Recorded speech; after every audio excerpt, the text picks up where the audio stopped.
ქცევით დარღვევაზე როდის უნდა შევიტანოთ ეჭვიო? არ რეაგირებს სახელზე.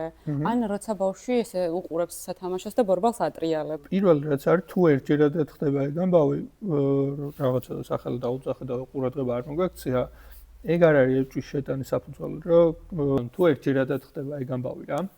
მაგრამ თუ არის დროში განგრძობითი, მაგ შემთხვევაში შეიძლება უკვე დაფიქრება რა.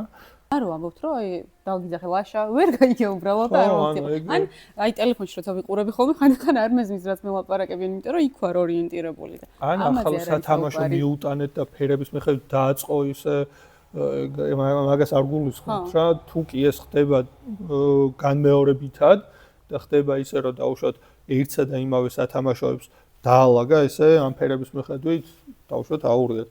მე ისევ დაალაგა და უშოთ ისევ აურიეთ შეინახა ხო თუ სულ ასე აკეთებს ეს გრძელდება ხო მაგ შემთხვევაში შეიძლება იყოს მაგრამ ეგიც არ არის დასტური იმისა რომ სათამაშოებს ნამდვილად სპეციალისტმა უნდა შეაფასოს თქვენ თუ რამეზე ეჭვს აიღებთ შემდგომი ნაბიჯია სპეციალისტმა შეაფასოს